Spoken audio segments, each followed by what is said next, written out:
Déjame saludar. Vamos a saludar en estos momentos al maestro Ricardo Sevilla, coordinador de investigaciones especiales en Regeneración MX y miembro de esta familia sin censura, ya que estamos hablando de personajes cuestionables y cuestionados, ya que estamos hablando de cosas horrorosas del pasado o tal vez del presente, porque dicen que se fueron pero no se han ido. Hablemos de Romero de Champs, de Carlos Romero de Champs, el líder, ex líder, dicen, del Sindicato de Trabajadores Petroleros. Mi querido Ricardo Sevilla, hay que hablar de este personaje para que no se nos olvide. Se vienen elecciones en el Sindicato Petrolero y también hay denuncias de amañamiento entre personajes que le deben pleitesía todavía, le rinden pleitesía a Carlos Romero de Champs. Mi querido Ricardo, te saludo con mucho gusto. ¿Qué tal, querido Vicente? Público memorioso, buenos días. Y sí, hay que hacer memoria. La memoria histórica es un bastión desde el que nos defendemos para que estén muy vigentes esos recuerdos que la oposición no quiere evocar, porque en efecto le hicieron muchísimo daño a la democracia de este país, a la economía, a la cultura, al periodismo, etcétera, etcétera. Y ojo, público memorioso, porque no solamente hay señalamientos, querido Vicente, también hay datos duros, y es que estas acusaciones sobre el grupo de Carlos Romero de Champs, que mantiene el control de la mayoría de las secciones del Sindicato de Trabajadores Petroleros de la República Mexicana, pues está ahí ya trascendiendo en redes sociales. Ahí están ya los nombres de las personalidades vinculadas a este personaje tan corrupto que tuvo durante tanto tiempo, durante décadas prácticamente, tomado el sindicato petrolero. Y es que a unas horas de que inicie el periodo para el registro de candidatos a la dirigencia nacional del sindicato petrolero, el grupo afín al exsecretario general Romero de Champs, como has glosado, ha logrado mantener el control de una amplia mayoría, prácticamente en las 36 secciones que integran esa organización social. Y bueno, hay que recordar, público memorioso, que durante los 2 meses pasados, concretamente durante diciembre y noviembre, se realizaron los procesos para renovar los comités ejecutivos locales, de los cuales 4 se declararon inválidos los resultados y se ordenó la reposición de la elección. De las 32 secciones donde se declaró válido el ejercicio, hay que hablar con datos duros, en 3 habían ganado candidatos disidentes al grupo del ahora exdirigente nacional Romero de Champs, y en 24 ese grupo habría ratificado su dominio. Sin embargo, algunos dirigentes opositores aseguran que ese grupo seguirá manteniendo el control de todas las secciones donde las elecciones se declararon válidas. Estos personajes, que están inconformes, desde luego, subrayan que el grupo que hasta ahora controla el sindicato petrolero seguirá manteniendo el poder a través de viejos líderes seccionales que desde hace ya varias décadas mantienen el sindicato como si fueran pequeñas células de narcotraficantes o como si fueran pequeños feudos. Es el caso, por ejemplo, de Jorge Alberto Wade González en la sección 10 allá en Minatitlán, Veracruz. El caso de Ramón Hernández Toledo en la sección 11 de Naxixtlán, allá también en Veracruz, que son de los más importantes por el número de agremiados, Vicente, así como, bueno, un sujeto llamado Ricardo Aldana, que controla la sección 40 con sede aquí en la Ciudad de México, pero que tiene también cobertura en Nayarit, en Nuevo León, en Aguascalientes, en Durango, aquí cerca en Puebla. Y bueno, hay esa inconformidad de parte de los disidentes que ya no quieren a Romero Deschamps, desde luego, que ya no quieren que regrese ese tipo de corruptelas. Hay que recordar que, pues bueno, el país tiene en curso una transformación y bueno, pues no es nada salutífero que Romero Deschamps, la sombra de Romero Deschamps, todavía esté por ahí. Y bueno, pues en el primer círculo del equipo afín de Deschamps destacan diferentes líderes seccionales, Héctor Sosa Rodríguez, aquí en la 34, que corresponde precisamente a la Ciudad de México, y a Hidalgo.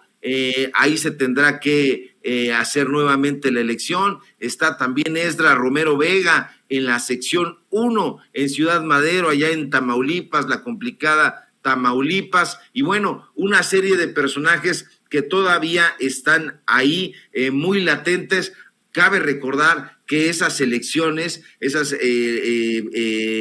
se realizaron con base en la reforma laboral del año pasado, la reforma laboral de 2021, bajo el principio de voto personal, libre, secreto y directo de los trabajadores, estableciendo mecanismos de denuncia para proteger, como debe ser, su derecho a elegir a sus dirigentes por la vía democrática. Entonces, puede empañar muchísimo que Romero Deschamps continúe ahí. Hay que recordar quién es este personaje, como tú dices, como estás comentando en la mesa con Toño y con el público de Sin Censura. Hay que tener esa memoria histórica, y sobre todo también, como dice el presidente de la República, explicárselo a los más jóvenes, que de pronto surgen nombres ahí en la palestra y dicen, ¿y quiénes son estos? Bueno, pues son pillos. Hay que recordar que Romero Deschamps, por ejemplo, pues bueno, orquestó el Pemex Gate, el líder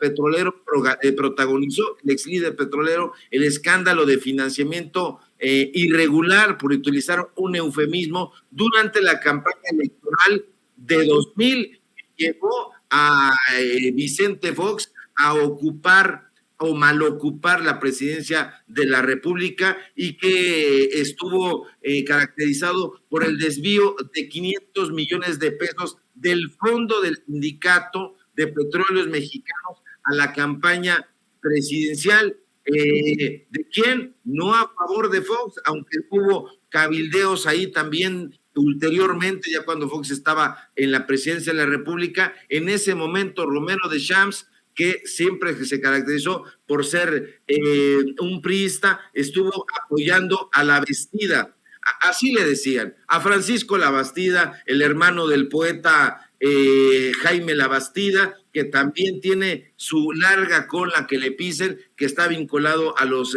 intelectuales orgánicos, que es el presidente de la Academia Mexicana de la Lengua. En fin, todos estos personajes están juntos con pegados. Hay que recordar los lujos de Romero Deschamps, que dirigió el sindicato petrolero desde 1993, el departamento, el yate en Cancún, bueno, que se estimaban en conjunto en $1.5 million de dólares. Ahí se estaba paseando Romero Deschamps y su familia en ese yate que le llamaban el Indomable.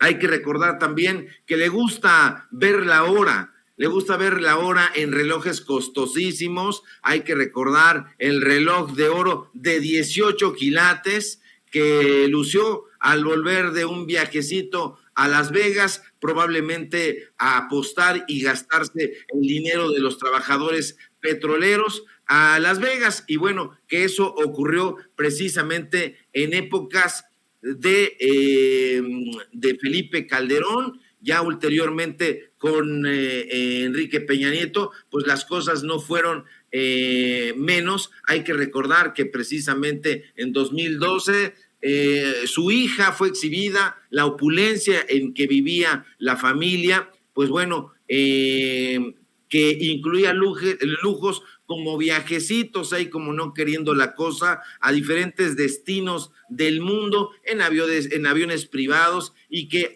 incluso iba acompañada de 3 mascotas, con comidas exclusivas en restaurantes, con paseos en yate y costosas bolsas. En algunas de las publicaciones, hay que recordarlo, que no salieron desde luego en los medios de comunicación corporativos, sino en redes sociales, la hija de Romero Deschamps presumió sus compras en tiendas exclusivas, como fue el caso de las bolsas de marca Hermes, a las cuales llamó bolsas de Superama, de modo que hay que estar muy atentos, querido Vicente, público memorioso, porque estos personajes podrían continuar ahí enquistados en el sindicato petrolero, y bueno, ya decía el historiador y pensador romano Tácito, que en un espíritu corrompido no cabe el honor. Así que muy alerta, público memorioso, público de Sin Censura, porque aquí estamos hablando sin eufemismos y con los datos duros, pero sobre todo también hay que hacer, como tú dijiste, Vicente, un recorrido histórico.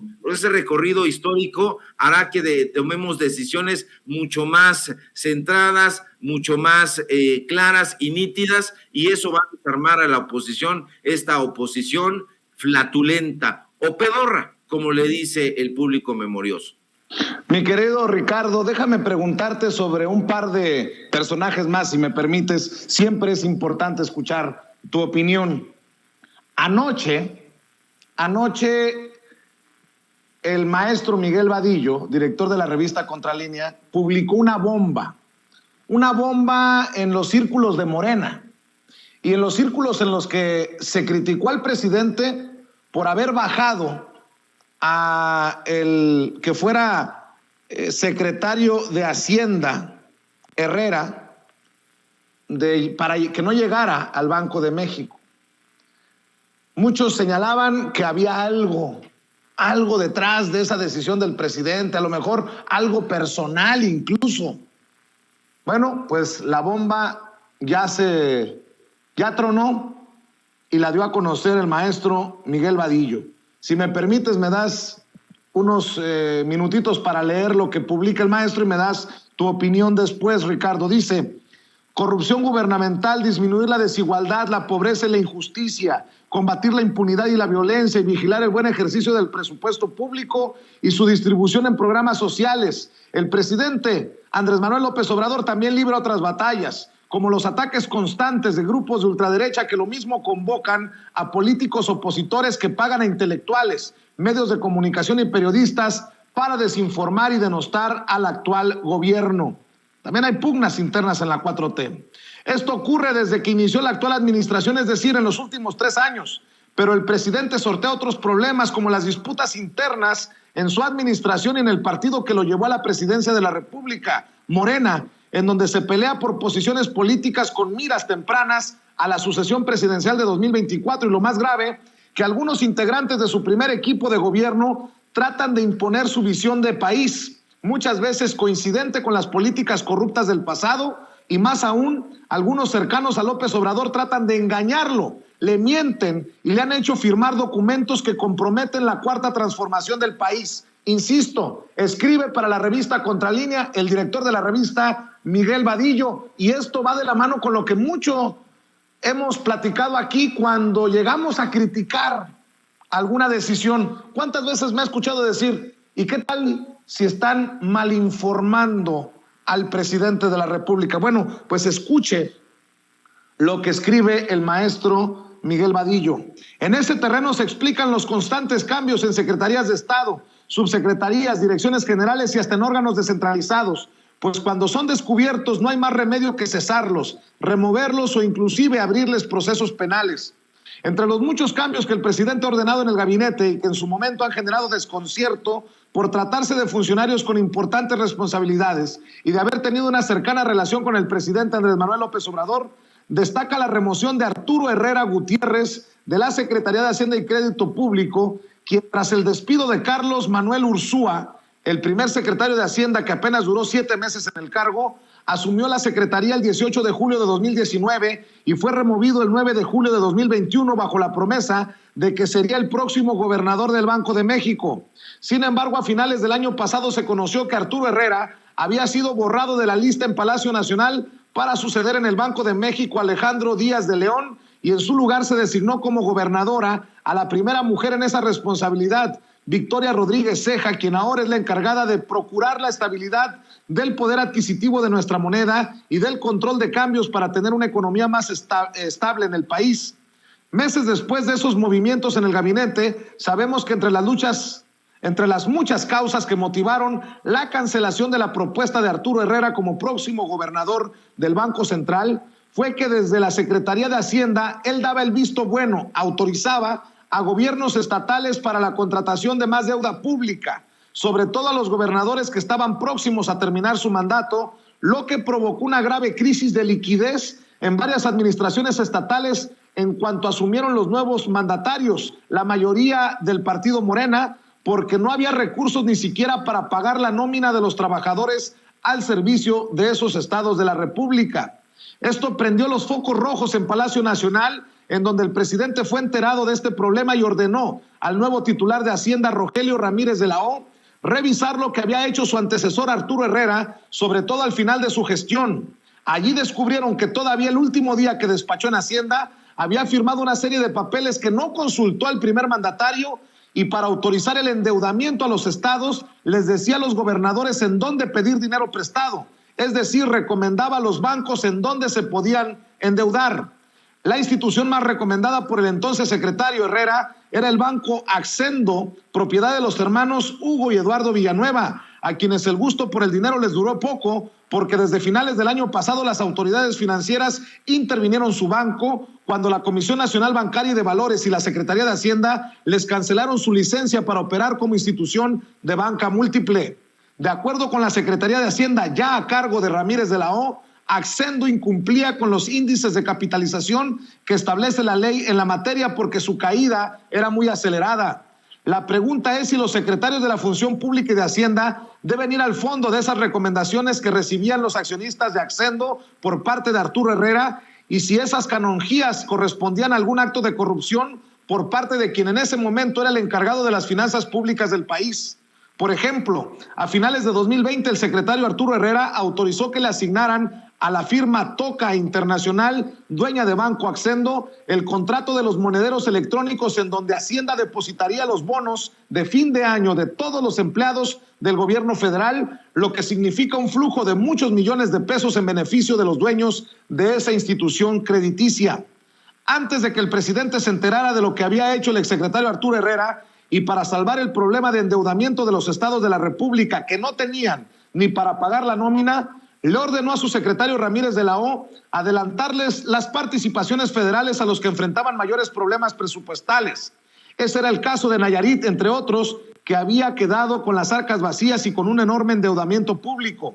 Pero al hacer la revisión presupuestal correspondiente, el actual secretario de Hacienda, Ramírez de la O, descubrió que justo antes de las elecciones pasadas, su antecesor Arturo Herrera ya les había adelantado dichas participaciones a los gobernadores salientes, lo que metió en otro grave problema al gobierno federal para poder apoyar a los estados más endeudados, pues se necesitaría echar nuevamente mano del presupuesto para salvar a las administraciones emproblemadas. La pregunta que nos hacemos es, ¿a cambio de qué Arturo Herrera adelantó, sin autorización presidencial, las partidas presupuestales a gobernadores que estaban terminando su gestión, la mayoría de ellos priistas y panistas? Al ser informado por el titular de Hacienda de lo que había hecho su antecesor Arturo Herrera, muy enojado, el presidente le ordenó a Ramírez de la O hacer una revisión exhaustiva a toda la gestión de los dos secretarios de Hacienda, Carlos Ursúa de 2018 a 2019 y Arturo Herrera de 2019 a 2021, y allí se tomó la decisión de que este último ya no sería el gobernador del Banco de México. Otro hecho que llama la atención es que Herrera, junto con el actual subsecretario de Hacienda, Gabriel Llorio González, operaban y presionaban para que la banca otorgara créditos a ciertas empresas e inclusive movían hasta reglamentos para conseguir la aprobación de esos créditos. También descubrieron que en una empresa vinculada a Genaro García Luna, exsecretario de Seguridad Pública en el gobierno del panista Felipe Calderón y actualmente preso en Estados Unidos por vínculos con bandas del narcotráfico, participaba Jaime Domingo López Buitrón, exdirector general del Centro de Investigación y Seguridad Nacional, el CISEN, en 2 ocasiones con gobiernos panistas, con Vicente Fox y Felipe Calderón, y el hijo de este, Juan Martín López Buitrón, actual director general adjunto de Planeación Estratégica en la Comisión Nacional Bancaria y de Valores. Tenía el apoyo de Arturo Herrera, a pesar que demandó a la Comisión Nacional Bancaria y de Valores cuando le cortaron el seguro de gastos médicos mayores a todos los servidores públicos. Y contra esto también tiene que lidiar el presidente López Obrador todos los días al interior de su propio equipo para sacar adelante su tan anhelada cuarta transformación. Pues no sé tú, mi querido Ricardo Sevilla, pero a mí me parece una bomba importante, muy fuerte, que puede incluso llevar ante la autoridad al exsecretario de Hacienda Herrera. ¿Qué hay detrás de todo esto? Se dio cuenta a tiempo el presidente Andrés Manuel López Obrador y por eso lo bajó. Sí, es una bomba sin duda y bueno, pues es preocupante que quien pensamos que iba a ser el futuro gobernador del Banco de México estuviera en ese camino de la mentira, haciéndolo abiertamente y sin ningún recato, sin ninguna vergüenza. Y desde confirmarse pues esta investigación que también tiene mucho de opinión, pues bueno, se estaría haciendo también el caldo gordo a la oposición. Hay que recordar que, pues bueno, Arturo Herrera era uno de los personajes a quien se le veía como muy vinculado al presidente de la República. Y bueno, pues estaba dando entrevistas por aquí y por allá, se las daba al País, se las daba a Reforma, y bueno, pues esta investigación tiene que ver también muchísimo con pues lo que ya habían dado a conocer en su momento diferentes columnistas, insisto, por ejemplo, en el Financiero, en Reforma, en el propio Excelsior, los analistas financieros también tenían como sus reticencias sobre Arturo Herrera. Recuerdo, por ejemplo, la columna que apareció de Sergio Negrete en Arena Política, y bueno, pues hablaba de las mentiras de Arturo Herrera. Pues bueno, había mentiras flagrantes, se hablaba de que pues no llevaba a cabo una buena política financiera durante la pandemia, que no le convino en su momento una política fiscal contracíclica, y bueno, pues se hablaban de diferentes mentiras en las que habría incurrido el exsecretario de Hacienda. Esto sin duda es una bomba, va a poner el dedo en la llaga. Habría que ver a cuántos personajes arrastra esta investigación también de parte de la Secretaría de Hacienda y Crédito Público. Ya nos llamaba mucho la atención que no, pues bueno, que no estuviera Arturo Herrera ya visible. Fue uno de los personajes que estaban ahí en primera fila.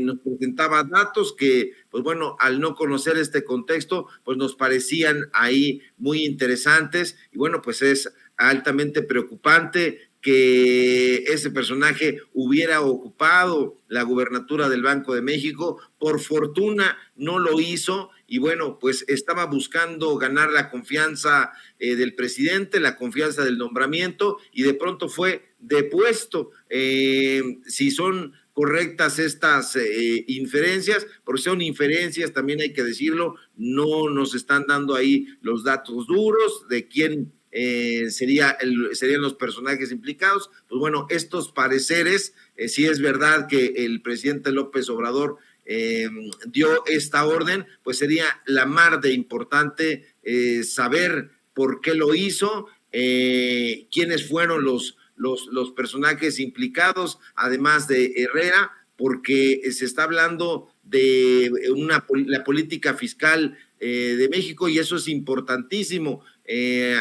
implica a los negocios y el que podrían haber hecho colapsar a sectores enteros del país. ¿A cambio de qué? Esa pregunta me parece propicia. ¿Qué le habrán dado a Herrera o qué le habrán prometido y que no le dieron? Pero las consecuencias podrían haber sido fatales. Afortunadamente no lo fueron, porque el personaje pues ya salió por pies de la Cuarta Transformación. A diferencia de Santiago Nieto, el presidente de la República no ha hablado de recuperar la figura de Herrera para tal o cual puesto, lo cual pues es bastante salutífero para el gabinete, sobre todo en un área tan sensible como es la Secretaría de Hacienda y Crédito Público, que además tutela el sistema de administración tributaria. Así es, ya quiero ver yo al presidente Andrés Manuel López Obrador pronunciarse sobre esto, porque de Santiago Nieto el presidente sí hizo una defensa, ha hecho una defensa en la mañanera. Vamos a ver cómo se posiciona públicamente el presidente Andrés Manuel López Obrador. Quiero nada más para cerrar compartir lo que me escribe Madame Kika, que le agradezco que me lo recuerde, que Arturo Herrera decía que Carlos Ursúa, el que salió de Hacienda para convertirse en uno de los columnistas más feroces contra el presidente Andrés Manuel López Obrador y su Cuarta Transformación, Arturo Herrera decía que Ursúa era su maestro cuando recién tomó el cargo. Exacto, qué bueno que lo recuerdas, Madame Kika. Y mi querido Ricardo Sevilla, pues yo invito a la gente para que te siga apoyando, para que te siga leyendo, para que te siga respaldando en tus diferentes trincheras. Vamos a invitar a la gente, querido Ricardo. Claro que sí, querido Vicente, público memorioso, y déjame cerrar recordando una frase del gran actor estadounidense Groucho Marx, que decía que la política es el arte de buscar problemas, encontrarlos, hacer un diagnóstico falso y aplicar después los remedios equivocados. Entonces hay que tener también mucho cuidado con estas intrigas palaciegas, llevan también desde luego jiribilla y habrá que ver de dónde salen, cómo se expresan y quiénes las expresan. Síganos por favor en Twitter, @Sevilla Crítico, en Facebook, Ricardo Sevilla, así nada más, en Regeneración MX, donde estamos dando a conocer investigaciones especiales de arte, de cultura, de ciencia, de política, de la mañosa política. Y bueno, síganos en el programa Los Datos Duros, de lunes a viernes de 4 a 5 y media de la tarde.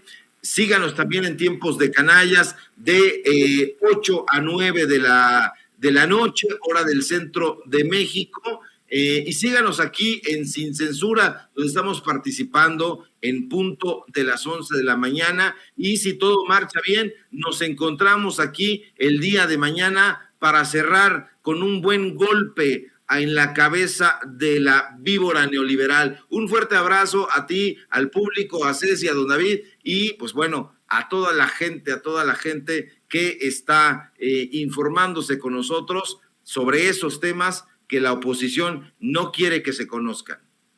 Así es, mi querido Ricardo, pues mañana dejamos la víbora chillando. Como siempre, te mando un abrazo, el maestro Ricardo Sevilla, coordinador de investigaciones especiales en Regeneración MX y miembro de esta familia Sin Censura. Antes de entrarle a la mesa de diálogo, ya veo que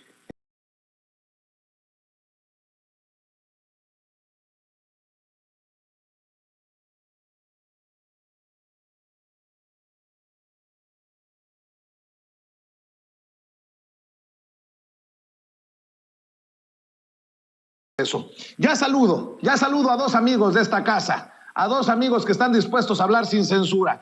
Primero saludo a Manuel Hernández Borboya, periodista, reportero en México de Actualidad RT. Gracias, Manuel, por tu paciencia. ¿Cómo te va? Hola, ¿qué tal, Vicente? ¿Cómo estás? Un saludo para ti y para todo el auditorio. Gracias, Manuel. Ya llegó también nuestro amigo, periodista y politólogo Jorge Armando Rocha. Querido Jorge Armando, un abrazote. Estimados, fuerte abrazo, gracias por la confianza, aquí estamos, con mucho gusto, gran día. A ver, denme su opinión sobre la orden de la Suprema Corte de Justicia de la Nación de que Electra pague al SAT 2.636 millones de pesos que debe desde el 2006. Ya salió el magnate Ricardo Salinas Pliego a tirarse al suelo y a quejarse. Lo de nunca, hizo un video desde su gran oficina, lujosa oficina, que la publican en redes y en espacios de TV Azteca. Manuel, pues no fue un muy buen día que digamos para Ricardo Salinas Pliego ayer, ¿eh?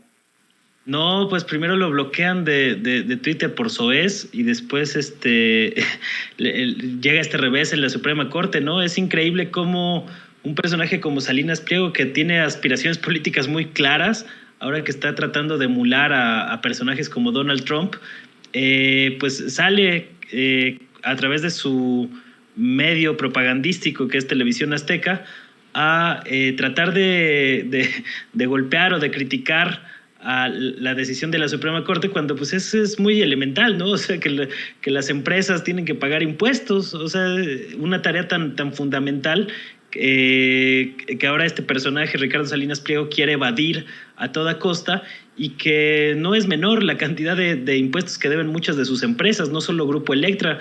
Se habla más o menos de que debe 40,000 millones de pesos al SAT.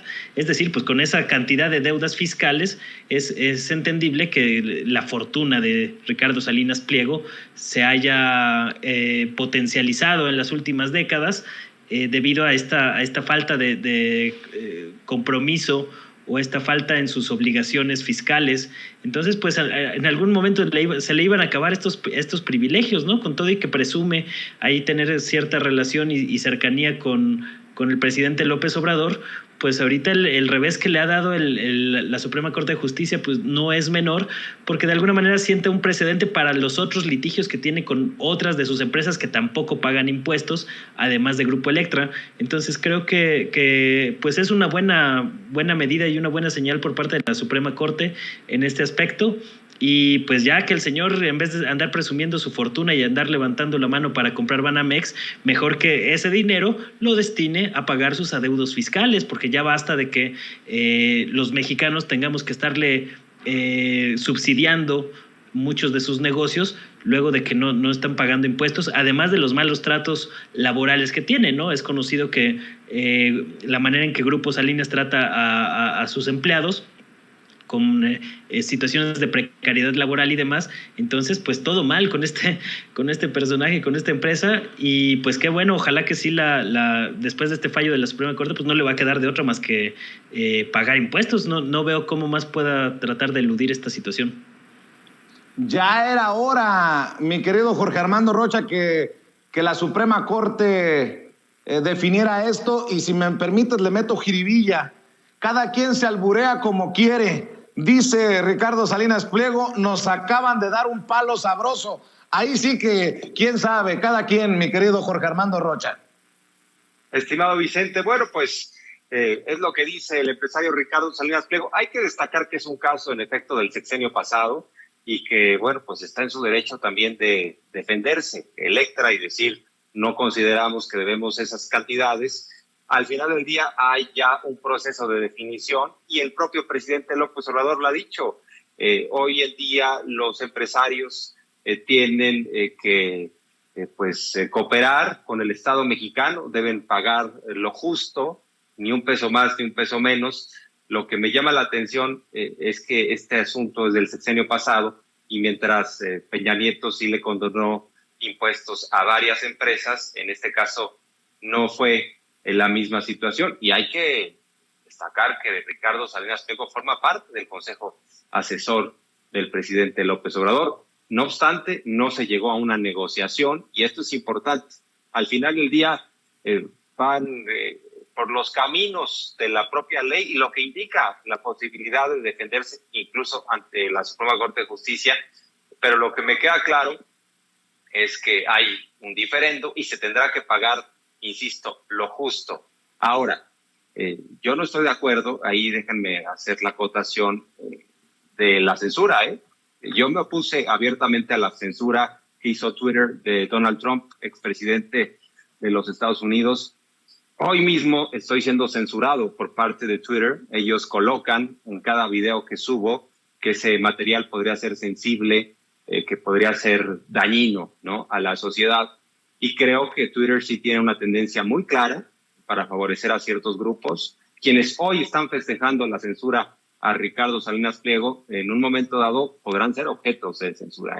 Yo la verdad es que no estoy de acuerdo con la censura en contra de cualquier persona. Insisto, me opuse a la censura a Donald Trump y bueno, pues estamos hablando de empresas que tienen un switch y de pronto quien es incómodo le apagan la voz. Yo considero que hay otras empresas de bots que están viviendo precisamente alrededor de Twitter, de Facebook y de YouTube, y que son toleradas y que además generan campañas de odio. Somos objeto de acoso constantemente y ellas están operando, estas empresas. Sin embargo, habemos blancos identificados. E insisto, hoy festejan algunos, pero cuando les toque la censura, bueno, estamos en sin censura, estimado Vicente. Déjame hacer esta acotación y creo que es importante, porque cuando convenimos trabajar juntos en este canal, y déjame reconocer quién es Vicente Serrano, porque cuando empezamos a trabajar hace, pues, ¿qué será?, 8 meses, yo creo que estuve unos 6 meses de forma diaria, de lunes a viernes en Sin Censura, pues Vicente Serrano, como cabeza de este canal, jamás me dijo, jamás me llamó, jamás me mandó un mensaje para decirme, por favor, Jorge Armando, este tema no te metas, este asunto es delicado, con este político no, con este líder social tenemos un acuerdo. Jamás hubo un mensaje, una llamada de Vicente Serrano. Entonces, bueno, la verdad es que siempre ha sido fabuloso estar cercano a personas como tú, Vicente, que premian la libertad de expresión y que además la garantizan, y como debe ser, porque ya estamos en una sociedad de adultos, en una sociedad avanzada, en una sociedad en la cual la gente debe elegir que sí y que no. Tenemos la capacidad de discernir. Nosotros no estamos obligados a seguir a cierta persona en las redes, no estamos obligados a escuchar ciertos canales, pero que la censura no provenga de nosotros mismos. Entonces estamos en Sin Censura y quería hacer esta acotación porque era algo que tenía en la mente, estimado Vicente, y quería expresarlo en algún momento en ese espacio. Reconocer que jamás me diste línea cuando estuve encabezando de lunes a viernes el noticiero, y eso habla muy bien de ti. Y bueno, me desvío un poco del tema, pero quería hacerlo notar, estimado Vicente. Te agradezco mucho lo que dices, querido Jorge Armando, pero tu trabajo no merece menos que ese respeto. Y voy a invitar a Manuel también para que le entremos, porque es un tema polémico y es un tema sabroso. Yo también estoy en contra de la censura. Yo también estoy en contra de lo que ocurrió con Donald Trump. Lo dijimos aquí. De hecho, el presidente también, Andrés Manuel López Obrador, se expresó en contra de que le hayan cerrado la cuenta a Donald Trump, como hoy estoy en contra de que le bajen la cuenta a Salinas Pliego o a otros personajes, ya los he mencionado, porque no quiero que me lo hagan a mí. No puedo alegrarme porque se lo hacen a otros. Si se lo hacen a otros que son más poderosos, pues ¿qué podemos esperar los que no tenemos los recursos, como Salinas Pliego? Además, para regresar contigo, Manuel, qué bueno que lo apunta Jorge Armando Rocha. Esto habla también bien de la Cuarta Transformación y habla de una independencia de poderes. Que la Suprema Corte de Justicia de la Nación le diga a Salinas Pliego, pues me vale gorro si eres asesor del presidente, si formas parte del círculo empresarial, tú tienes que pagar lo que te corresponde. Y eso a mí me hace respirar en esta ocasión tranquilo, que no hay distingos para las decisiones de la Suprema Corte de Justicia de la Nación. ¿Qué piensas de estos temas, Manuel? Bueno, yo también estoy en contra de que Twitter o que las redes sociales o los directivos que manejan las redes sociales se erijan ahora como los gestores de la verdad, de lo que debe ser la verdad y la libertad de expresión, ¿no? Sí, cada vez estamos más acotados en las redes sociodigitales a los caprichos o a las políticas que siguen estos estas plataformas que se están pues apropiando poco a poco del derecho de la gente a poder expresarse. Sí, a mí en lo personal me desagrada bastante el tono en que se expresa Ricardo Salinas Pliego. No es ningún secreto para nadie. Pero yo estoy en contra de que se bloqueen estos personajes. Yo creo que, pues al contrario, o sea, deben de seguir manifestándose para que la gente los conozca verdaderamente cómo son, que se terminen exhibiendo solitos. Y yo creo que no se le debería de bloquear el derecho a la expresión a nadie, aunque sean pues expresiones lamentables, vergonzosas, faltas de creatividad, de mesura, de inteligencia. Pero bueno, pues así son estos personajes, ¿no? Entonces no se les podría pedir que se expresen de otra manera.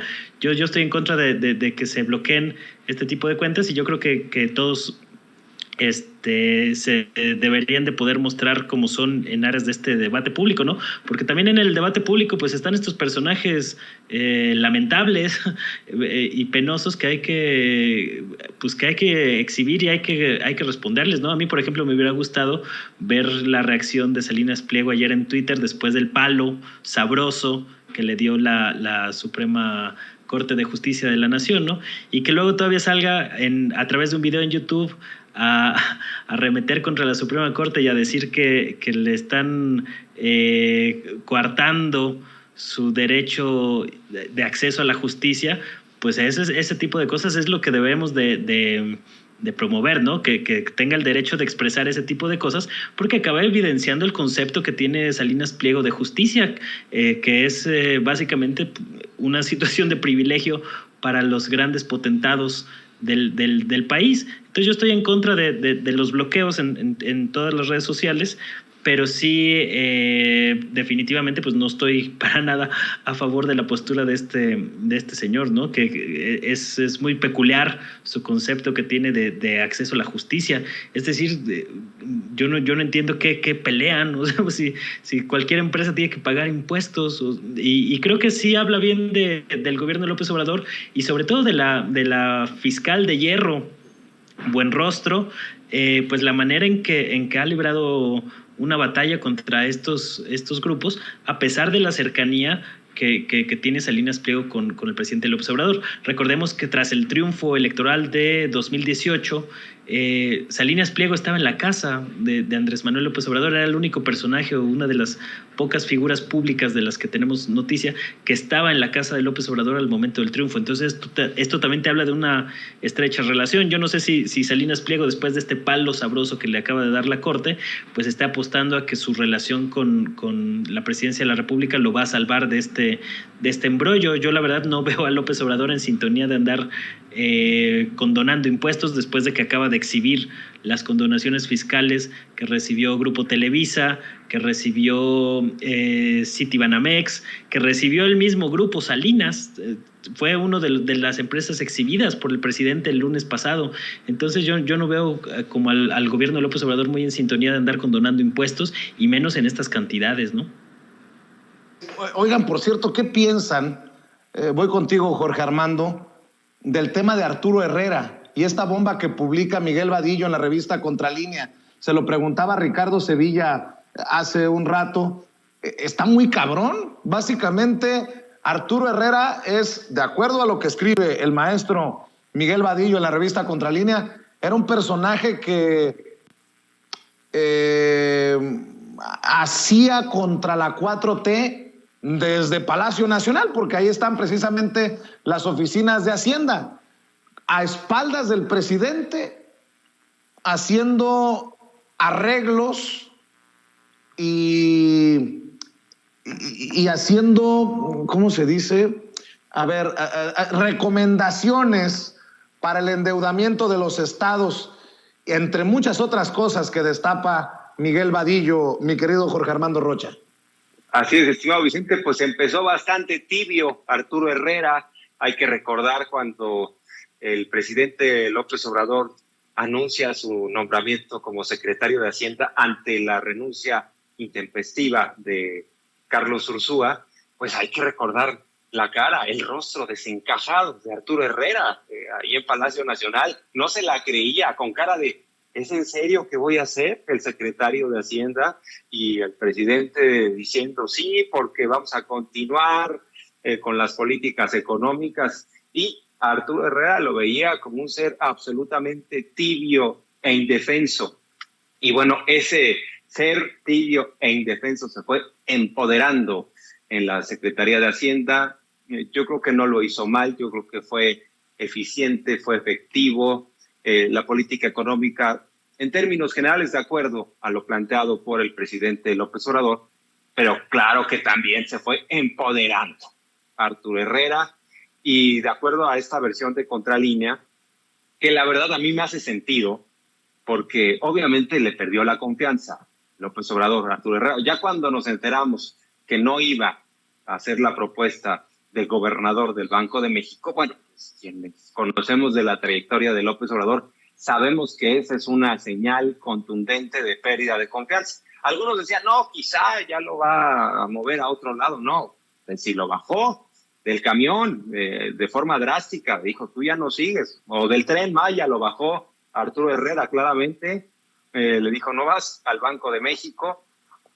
Lo que no nos quedaba claro, digamos que el eslabón que estaba suelto, era precisamente el motivo por qué perdió la confianza López Obrador. Y vaya que la confianza y la lealtad para López Obrador vale el 99% de cualquier cargo, y eso nos ha quedado muy claro. Por eso lo de Javier May, y la eficacia, por supuesto, pero por eso May se va al Tren Maya, dice, a ver, en ti confío y meto las manos, entonces vamos a trabajar en eso. Pero en el caso de Arturo Herrera, pues esto que narra Contralínea, pues es de vergüenza, porque les estaba dando tips, consejos a gobernadores que estaban endeudando a sus entidades. Además, yo creo que le debe doler bastante al presidente López Obrador que él mismo el año pasado estaba haciendo llamados públicos desde la mañanera diciéndole a los gobernadores y gobernadoras salientes, dejen todo en orden,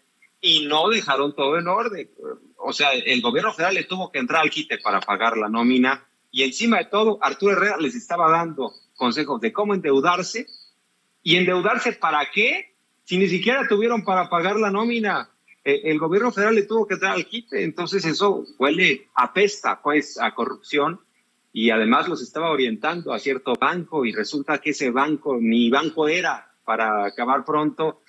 O sea que se fue empoderando ese hombre tibio, tímido, que no se la esperaba. De pronto, insisto, ya con estos mensajes por debajo del agua, dándole la espalda al presidente. Imagínate darle la espalda al presidente López Obrador. ¿Y qué quería? Que le dieran su premio como gobernador del Banco de México. Ahora sí que lo ha dicho el presidente, ¿no? Yo no me chupo el dedo. Yo a veces estoy viendo las cosas, deja correr. Es muy importante porque es, desde mi punto de vista, fascinante la personalidad de López Obrador y cómo opera, ¿no? Sobre todo los que estamos observando los toros desde la barrera.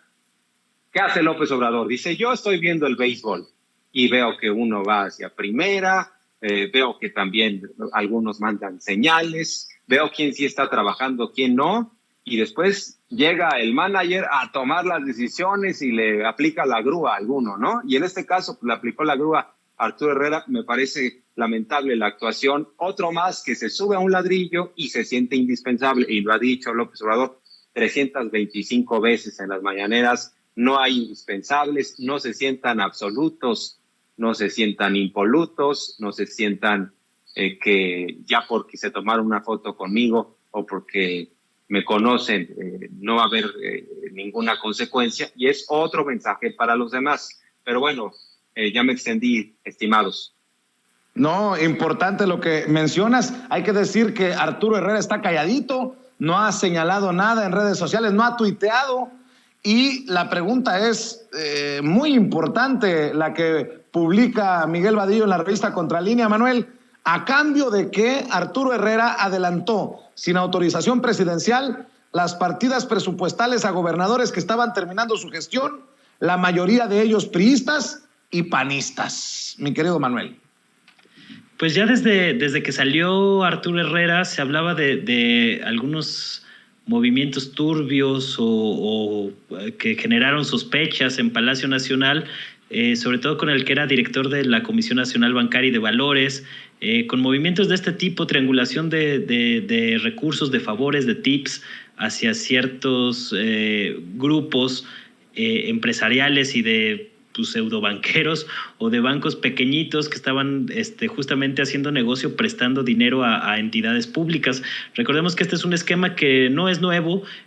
Personajes como Luis Videgaray, con la asesoría de Pedro Aspe o junto con Pedro Aspe, quien era secretario de Hacienda de Salinas, desarrollaron un mecanismo para prestarle dinero a los gobiernos estatales y esconder la deuda pues a través de trampas contables, ¿no? Entonces parece que o por la información que ha ido saliendo en las últimas semanas, luego de que se dio a conocer este revés que le dio López Obrador a Arturo Herrera para no apoyar su candidatura o su designación como el próximo gobernador del Banco de México, pues se han ido acumulando versiones y lo que publica Miguel Vadillo en Contralínea, pues es una versión que hace mucho sentido. O sea, se hablaba también que parte de la molestia que tenía López Obrador desde antes de esta columna tenía que ver con el dinero que había entregado a ciertos estados con anticipación en el proceso electoral de 2021. Es decir, tú no puedes, más allá de que el presupuesto debe de utilizarse pues sin fines políticos, tú no puedes darles tampoco unos adelantos o unas prebendas a gobiernos estatales antes de las elecciones, porque corres el riesgo de que se acaben robando el dinero para utilizarlo con fines electorales, como suele suceder, y en detrimento de la gente. Entonces, más allá del asunto netamente que tiene que ver con estrategia electoral, pues este tipo de situaciones que se empezaron a destapar cuando llegó Ramírez de la O a las oficinas de la Secretaría de Hacienda, que recordemos, Ramírez de la O y Arturo Herrera tampoco nunca tuvieron una muy buena relación, que digamos. Entonces, este tipo de fricciones y de manejos ahí por abajo, pues es lo que termina derramando el vaso de López Obrador, que tampoco nunca se le vio muy convencido de tener a Arturo Herrera como secretario de Hacienda. Fue un poco como bateador emergente, utilizando la metáfora beisbolera de la que hacía uso Jorge Armando Rocha hace unos momentos. Y pues lo tuvo ahí de momento, en lo que se salía del atorón con la renuncia inesperada e intempestiva y visceral de Carlos Ursúa, que pues ya se ha declarado un abierto opositor al gobierno de López Obrador, ¿no? A pesar de que formó parte de este. Entonces son de los líos y de las cosas con las que tiene que lidiar el gobierno actual de López Obrador, y va a ser interesante a ver qué contesta y qué responde Arturo Herrera a estos señalamientos en su contra.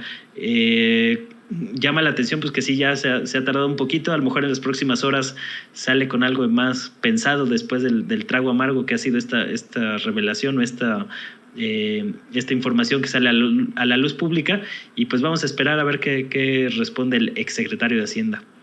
A menos que se aborole y vaya a aplicar la de Felipe Calderón, que se haga menso como Felipe Calderón, que nunca dijo nada sobre la explicación que nos debe por lo de Genaro García Luna, diría el presidente Andrés Manuel López Obrador en la mañanera. Oigan, por cierto, no lo tenía en la agenda, pero me envió la nota nuestro jefe de información, Mario Toledo, y se las planteo. Van a buscar la reelección Joe Biden y Kamala Harris en Estados Unidos. El presidente y vicepresidenta de Estados Unidos anuncian que buscarán un segundo mandato. ¿Conveniente? ¿Y qué tan conveniente para los intereses de México tener a un Joe Biden que creo que se ha portado muy bien hacia el presidente Andrés Manuel López Obrador, y han mantenido una relación muy amistosa, a pesar de que muchos todólogos en México y también en Estados Unidos, mexicanos que trabajan allá en los medios de comunicación en Estados Unidos, han apostado a la confrontación, incluso a los manotazos autoritarios de Joe Biden para que le ponga unas nalgadas a López Obrador. ¿Cómo ven esto, Jorge Armando? Estimado Vicente, bueno, de entrada te preguntaría si ya inició la administración de Biden, si ya se dio cuenta, si ya despertó o sigue dormido Biden. Bueno, obviamente yo creo que sí le conviene al gobierno de López Obrador que se opte por la continuidad, o al gobierno de la 4T, ¿no? Porque estamos hablando de, sobre todo, que le tocaría el tramo sustantivo al próximo presidente o presidenta de México, de los Estados Unidos mexicanos. Entonces, pues yo creo que es una señal interesante. En el caso de México, la política exterior ha sido muy digna. López Obrador ha hablado de frente. López Obrador ha sido, pues yo creo que el primer presidente en décadas que ha mostrado la soberanía y sobre todo que ha mandado estas señales de fortaleza, que cambió radicalmente una política exterior entreguista, que era precisamente fundamentada en agacharse frente al imperio norteamericano. Y claro que esta fortaleza implica que quien esté al frente de los Estados Unidos pues le mida, porque debe haber cooperación, somos vecinos, tenemos un tratado de libre comercio, pero antes aprovechaban mucho la postura de los presidentes entreguistas. En el caso de Fox, en el caso de Calderón, la tesis era que si nosotros nos agachábamos, nos iba a ir mejor. Y nada más quedábamos como indignos. Eso no importaba, no variaba, no cambiaba la postura norteamericana. No nos entregaron nunca el acuerdo migratorio. En cambio, en el caso de Biden, por ejemplo, hay señales de cooperación. Algunos apostaron, en efecto, como dices, estimado Vicente, a una ruptura, a que Biden regañara a López Obrador. Todavía tienen ese sueño guajiro. Si uno ve la portada de Reforma en estos momentos, dice Reforma, ¿no? Estados Unidos, sobre todo unos senadores, le piden a Biden que mesure, que critique a López Obrador por la contrarreforma energética. Hoy se reúne el presidente López Obrador con la secretaria de Energía.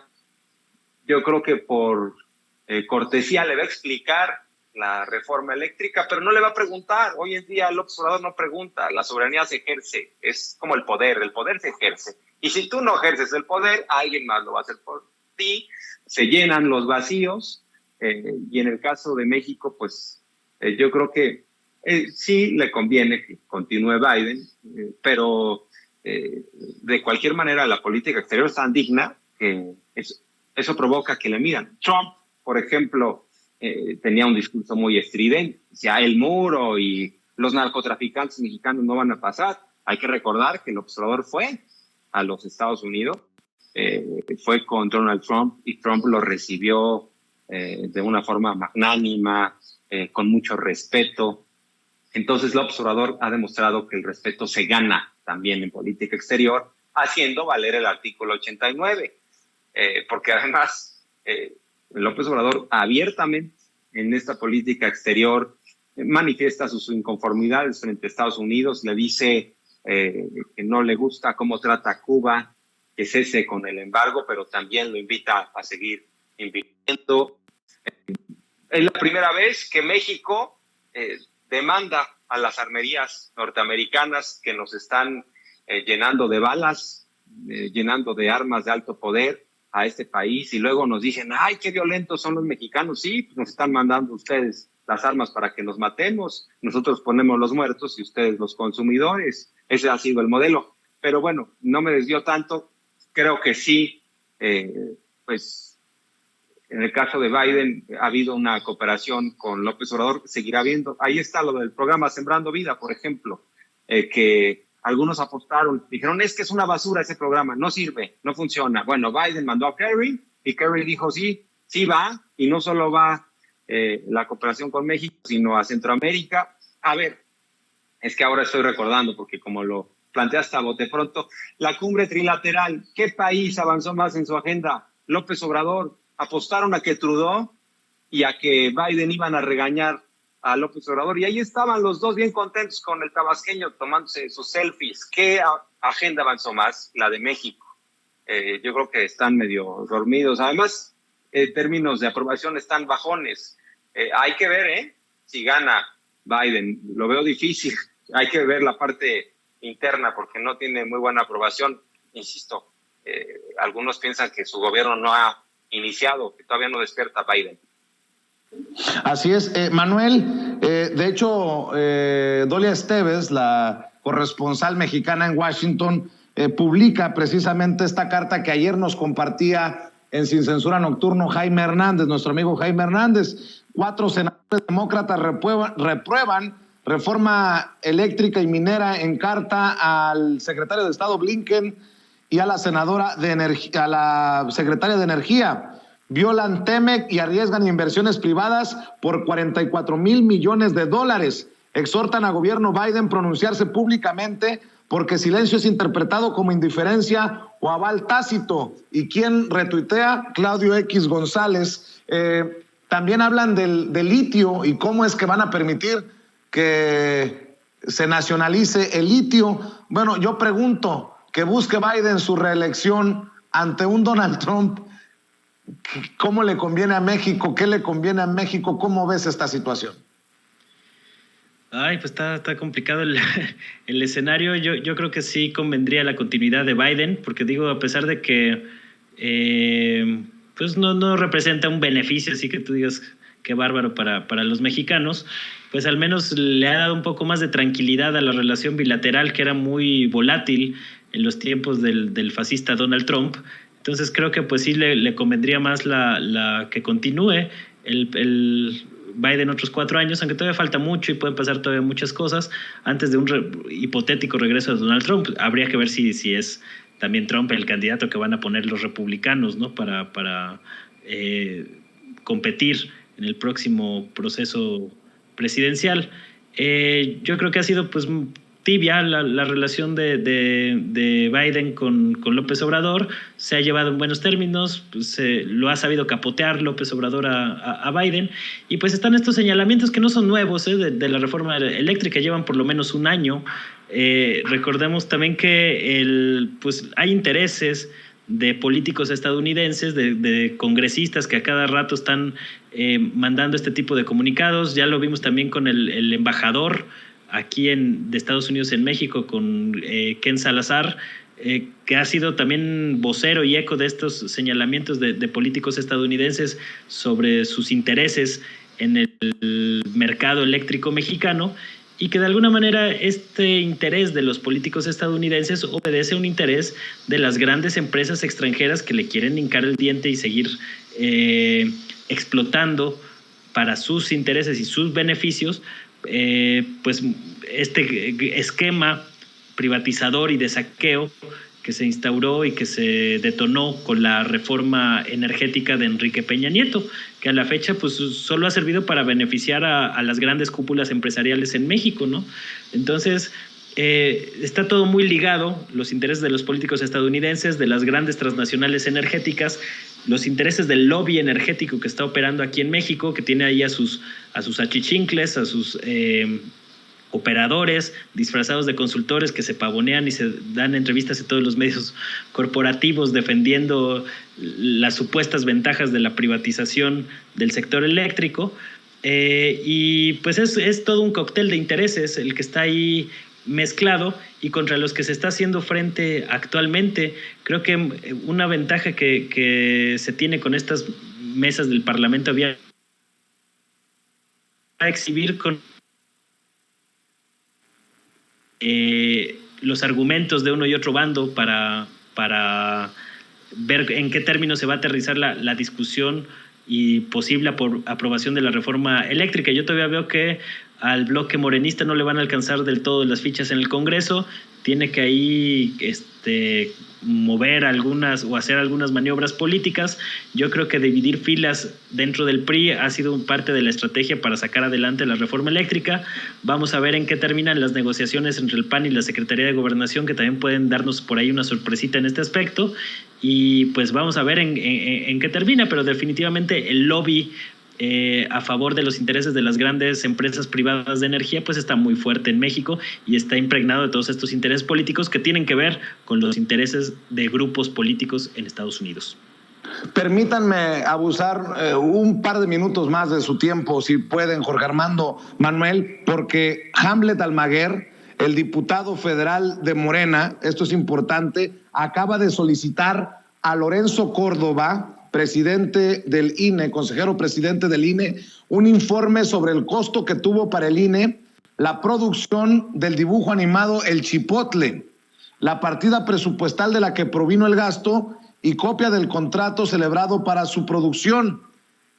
Ya tenemos una copia del oficio y dice: doctor Lorenzo Córdoba Vianello, consejero presidente del INE, me dirijo a usted como consejero suplente del Poder Legislativo ante ese instituto con la finalidad de solicitarle atenta y respetuosamente gire sus instrucciones a quien corresponda para que me sea entregada la siguiente información. 1. El costo de la animación dada a conocer a través de las redes sociales del INE, en la que aparece un personaje virtual llamado El Chipotle. 2. La partida, subpartida, capítulo o concepto en materia presupuestal de la que se destinaron los recursos necesarios para la producción del Chipotle. 3. Copia del contrato, convenio o documento que dio origen a la contratación de la creación del Chipotle. 4. Para el caso en que haya sido creado por personal del instituto sin contratación adicional, solicito señale el cargo, nombre y funciones del servidor público encargado de la producción del Chipotle. 5. Señale el fundamento que concede al INE atribuciones para crear o contratar la creación de dibujos animados. Tu opinión para cerrar, Jorge Armando Rocha. Bueno, pues podría decir Lorenzo Córdoba, ¡ay, Chipotle, soy yo! Bueno, yo creo que en el INE abrieron esta posibilidad. Ellos mismos se colocaron contra las cuerdas. Claro que ellos dicen es que somos autónomos, pero quieren más dinero. Entonces se dan cuenta que no son autónomos del todo. Porque si un joven le dice a su padre, yo ya soy autónomo, me quiero ir, quiero vivir solo y puedo y tengo las ganas, pero necesito dinero y si no me das dinero, pues entonces no estás cumpliendo tu función. O sea, aquí el INE está yendo con papá gobierno, o sea, no hay autonomía, no es ciudadano el INE, obedece a los partidos políticos. Y bueno, pues yo creo que esto de Al Chipotle pues es una burla, porque nos quieren tratar a los ciudadanos como tontos, como si lo que no logró Lorenzo Córdoba con enojo, lo que no logró Ciro Murayama, porque ellos trataron de defender su postura, lo va a lograr un meme. Pues, o sea, nos tratan como si fuéramos tontos, digo, para no utilizar groserías. Yo creo que es un desatino más del INE, pero de fondo ellos mismos abrieron la puerta a que estemos opinando y buscando que nos rindan cuentas de este tipo de personajes, pero en el fondo es el gasto total del INE, la exhibida, no hay justificación alguna para que el INE gaste o derroche 1.300 millones de dólares en un año frente a lo que se gasta en otros lados en América Latina. No hay forma de comparar todo esto. Creo que el debate mediático está perdido y Al Chipotle es la señal de que ya no saben ni qué hacer, están arrinconados. Creo que el presidente López Obrador ha sido muy consistente en sus mensajes. Hoy mismo les vuelve a decir, sí se puede la austeridad. A ver, yo gasto la séptima parte. A ver, si uno revisa lo que gastó Peña Nieto en su último año, en el año de Hidalgo, 3.600 millones de pesos frente a lo que gastó el año pasado en presidencia López Obrador, estamos hablando de 500 millones, pues la séptima parte. Entonces, así está toda la administración pública y los órganos autónomos, y López Obrador lo sabe. Por eso hay margen de maniobra. Y de fondo, esa es la discusión. Lorenzo Córdoba y Ciro Murayama siguen atrincherados, no quieren que se toque lo que ellos mismos derrochan, sus privilegios. Sin embargo, cayeron en su propia trampa, porque, a ver, vamos a ser claros y honestos, si ellos hubieran llevado a cabo la revocación de mandato en sus términos, haciendo un ajuste a su presupuesto, nadie estaría reclamando lo que gastan. Hasta mensos se vieron, porque al decir necesitamos más recursos, pues entonces todos estamos opinando, decimos, ¿y por qué necesitas más recursos? A ver, explícame en qué gastas, explícame en la factura del Chipotle.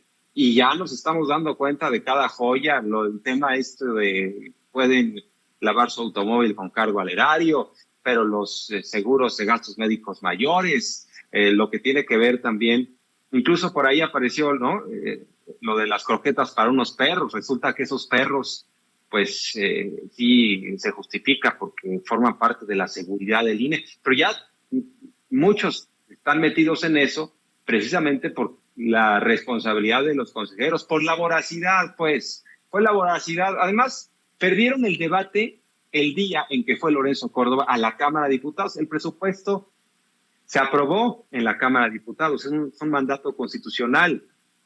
Ellos ya, por más de que legalmente el tribunal les diga, sí pide más, pues sí, pero lo dijo Adán Augusto López, no hay un precedente de que se extienda dinero a un órgano autónomo solo porque lo pidieron, porque además ese debate lo habían perdido. El INE ya había perdido el debate y lo tenía que haber ganado con los diputados, convencer a los diputados, pero los diputados dijeron no hay manera de que te salga tan costoso el ejercicio, sobre todo por el precedente de la consulta para el juicio de los expresidentes, que había salido por ahí de 500 millones. Entonces, los diputados dijeron, pues sale con 1.500 millones, porque es 3 veces más grande de lo que fue. Hay que recordar que se hizo con la tercera parte de las casillas. ¿Y qué está haciendo el INE atrincherado? Lorenzo Córdoba, Ciro Murayama, apelando a los medios tradicionales, a los medios amigos, que les ayuden. Ya les ayudaron, no tuvo efecto, ya no es lo mismo. Hoy en día las redes sociales pues son muy significativas.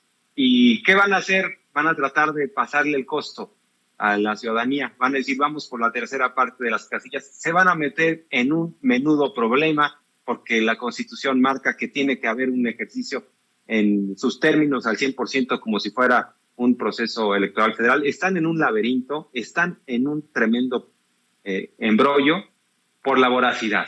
Insisto, si ellos hubieran sido un poco más inteligentes, hubieran dicho, a ver, hay una necesidad, hay una colectividad que quiere el ejercicio, nosotros no podemos pedir más, ahora sí que hay que sujetarnos a la propia austeridad. Esto invita a que se revise el gasto del INE, no solo el año pasado, sino el gasto del INE, ¿qué les gusta? De 5 años para acá, y van a salir otras joyas y van a salir cada vez más cosas. Ellos mismos se metieron en ese problema.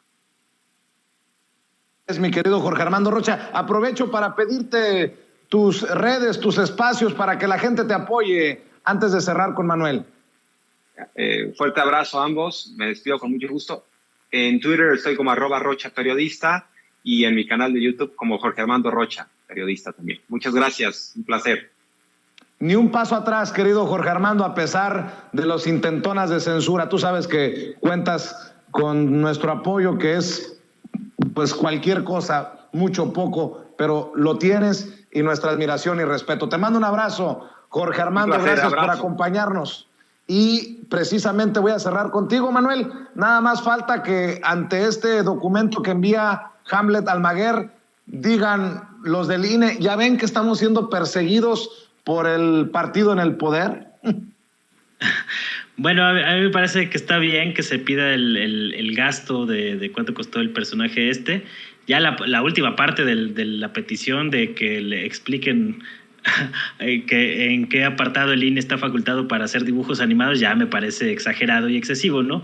Yo en lo personal estoy muy feliz con el Chipotle. Yo no sabía que el INE me podía hacer tan feliz y darme tantas risas y carcajadas como este asunto, porque se puede interpretar a varios niveles, ¿no? Como un intento de las cúpulas del INE para tratar de convencer y de ganar una guerra de propaganda para convencer a la ciudadanía de que el oneroso gasto del INE es necesario para el bien de la democracia mexicana, ¿no? Eso es lo que están tratando de hacer en las cúpulas del INE Lorenzo Córdoba y Ciro Murayama, que pues están ya tan desesperados que están viendo a ver cómo le hacen y cómo comunican algo que pues tienen una batalla ahí medio perdida, ¿no? Y están como en unas arenas movedizas y entre más se mueven, entre más coraje hacen, entre más se tratan de salir del embrollo en el que están metidos, más se terminan hundiendo. Entonces yo no sé a qué asesor oneroso, asesor del INE, se le ocurrió esta idea de Al Chipotle, que es un personaje caricaturesco, como malhumorado, que es una botarga de chile chipotle que parece más que pimiento morrón, y que de alguna manera le salió por la culata, o sea, la cantidad de memes, de burlas que ha habido sobre este asunto, los paralelismos que se han establecido entre el personaje de caricatura y el coraje que ha hecho Lorenzo Córdoba en fechas recientes por este tema de la revocación de mandato, pues es bastante peculiar, ¿no? Y que hayan decidido responderle al señalamiento de López Obrador de que el INE gastaba más o que México gastaba más en su órgano electoral que casi 13 países de América Latina juntos, y que haya salido el INE a responder con una caricatura como esta, pues habla ya de lo extraviada que traen la brújula política ahí en las cúpulas del INE, y que esta guerra de propaganda no se limita nada más al uso de estos personajes. Yo veo también una muy clara mano política e intencionalidad política en la manera en que el INE desempolvó la denuncia de 2017 contra Delfina Gómez, la reactivó en septiembre de 2021, y el fallo que ha tenido el Tribunal Electoral en fechas recientes sobre este asunto, pues ha sido ya también, o está tratando de ser capitalizado por los opinadores de derecha que ya traen el nado sincronizado contra Delfina Gómez, al mismo tiempo que el INE, pues sí, fue muy capaz para advertir este gasto o esta manera en que se había financiado el partido Morena durante la campaña para Delfina Gómez entre 2014 y 2015, cuando era todavía alcaldesa de Texcoco, pero ese mismo INE, con su oneroso gasto de más o menos 500 millones de pesos anuales para fiscalización, no se dio cuenta de que en el Estado de México en 2017 hubo una operación de Estado para consumar un fraude electoral. A lo mejor no se dieron cuenta que Peña Nieto, a pesar de que lo difundieron en todas las redes sociales habidas y por haber, pues desplegó a todo su gabinete para operar un fraude electoral en el Estado de México. Eso no lo vio el costosísimo Oficina de Fiscalización de Gastos del INE, como no ha visto muchas otras cosas ni en Coahuila, ni en las elecciones de Puebla. Y bueno, pues ese tipo de cosas es lo que tiene ahorita en una encrucijada, y tiene ahora sí que con la espada contra la pared al INE, porque entre más se resisten a reducir sus privilegios, más terminan siendo exhibidos con estas cosas. Y ya lo del chipotle, pues ya es nada más como la muestra fehaciente del grado humorístico al que han llegado los argumentos del INE para defender sus onerosos gastos.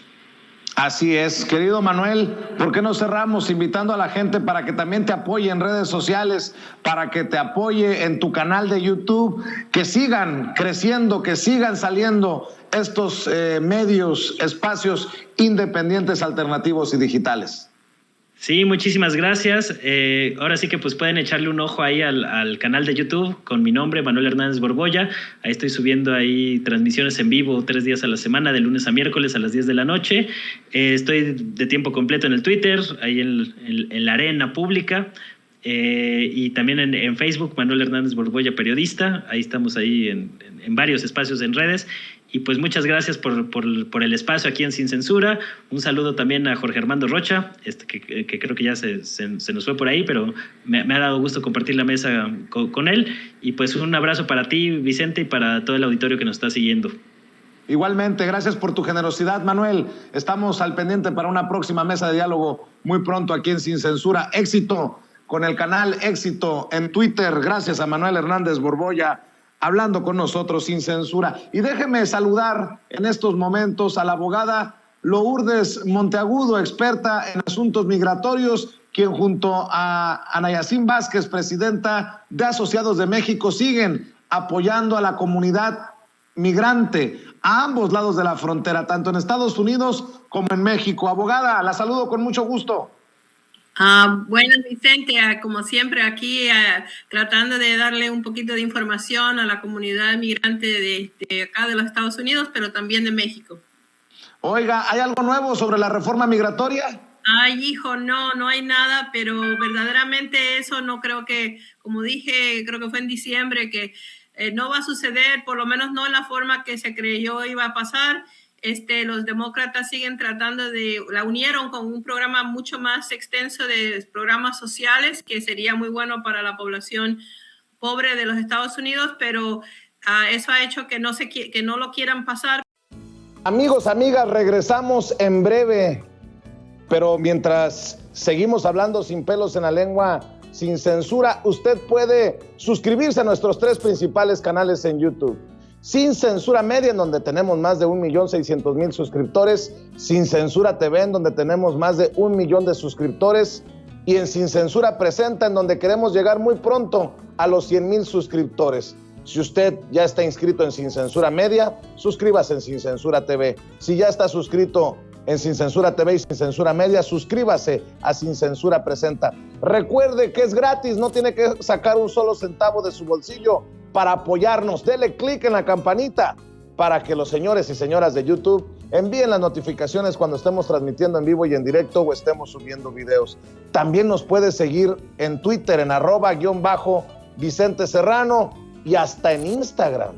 Ojo, también estamos en Instagram. Son nuestras redes sociales y con el apoyo de ustedes seguimos creciendo, porque con ustedes todo, sin ustedes nada.